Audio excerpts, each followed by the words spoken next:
Shia scholars in Pakistan say new curriculum contains anti-Shia inflammatory contents. A group of Shia religious scholars in Pakistan rejected the new national curriculum, which they say contains false information about Shia Islam. The scholars say that the curriculum is inflammatory and does not represent the true teachings of Shia Islam. Local media outlets reported that Shia scholars demanded the establishment of a unified Islamic curriculum that is acceptable to all religious sects, as well as sending a message to the President and Prime Minister and the governance regarding the proposed curriculum and their confirmation on the inclusion of the curriculum of the thoughts and the teachings of Ahlulbayt alayhim salam. The reports also added that the scholars consider this curriculum to be controversial and does not carry any national or religious character due to the exclusion of the true concepts of the Shia sect and the fabrication of lies against it. We welcome with us Sheikh Hashem Reza Ghadiri from London, who is a religious expert. Assalamu alaikum, Sheikh. Wa alaikum salam wa rahmatullah, brother. Thank you very much for joining us live today in Shia Waves. It's my pleasure. What is the reason behind introducing anti-Shia inflammatory curriculum in Pakistan? Assalamu alaikum. As you know that Pakistan, the Pakistani agencies establishment is influenced by the Takfiri mindset from 70s, since the time of Zia ul-Haq.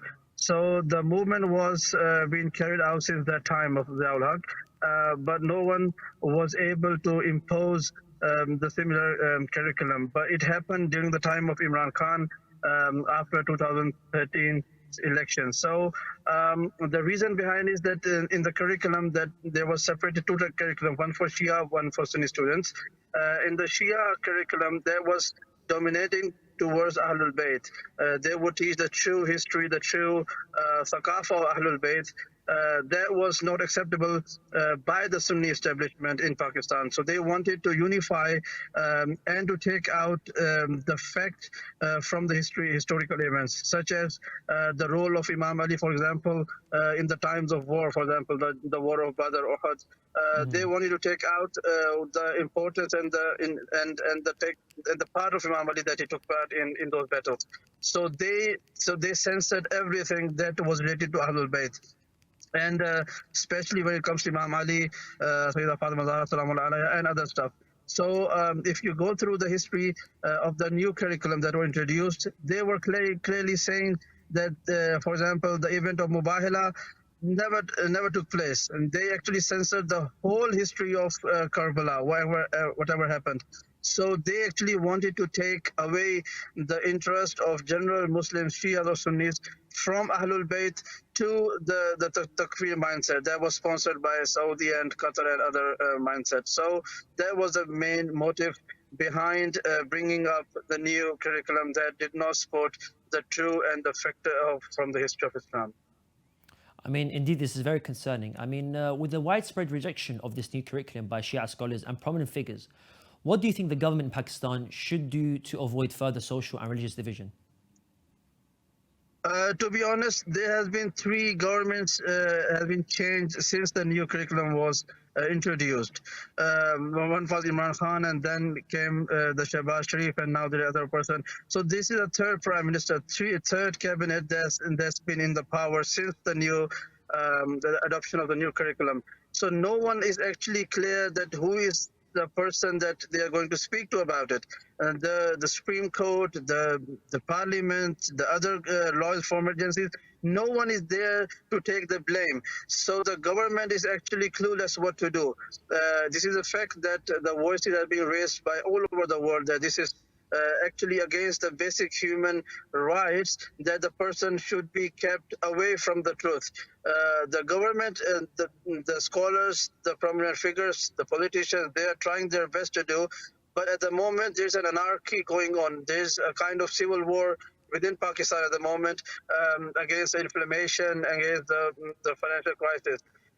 Amongst everything, the government should take appropriate steps and take this curriculum that was introduced back in 2013 away from the institutes, because the problem is that if you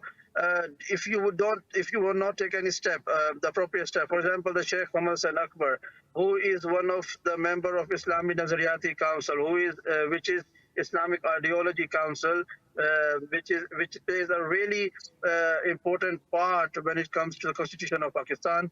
He was the first person to speak against the new curriculum, and he's clearly demanded to revert it back to what we had before 2013. The government, the law enforcement agencies, their priorities are different at the moment. No one is paying attention towards the education. Believe you me, no one is serious about the education in Pakistan. Everyone, the politicians, they are busy establishing their parties, their government, the law enforcement agency, they have their own agendas. No one is sincere with the upcoming generation and the education system. If we leave everything like it is going now, probably after 5 or 10 years, people will forget who Ahlulbayt were, what role Imam Ali played, who was Imam Hussein, and what was the crimes of Yazid, etc. So the government needs to look into how serious and grave issue is this, and they need to collect and gather the ulamas from different sects, Shia, Sunnis, with XYZ, and they should, if they want to make a uniform curriculum, they should actually adopt the true historical events. They cannot simply censor what has been said in the history, and they just bring something fabricated from people like Abu Huraira, XYZ, and they can't make it to the books. So they have to sit together, they have to bring ulamas, and they have to listen to them, the sincere ones, if they want to educate their generation further. If not, then everybody will turn up in Pakistan. They will be like Muslim in Somalia and Bangladesh. They don't even know anything about Ahlulbayt, and our generation will be left in the hands of Zal and Muzil. I mean, that's truly deeply concerning for the future of the children of Pakistan. Thank you very much, Sheikh Hashem Reza Ghadiri.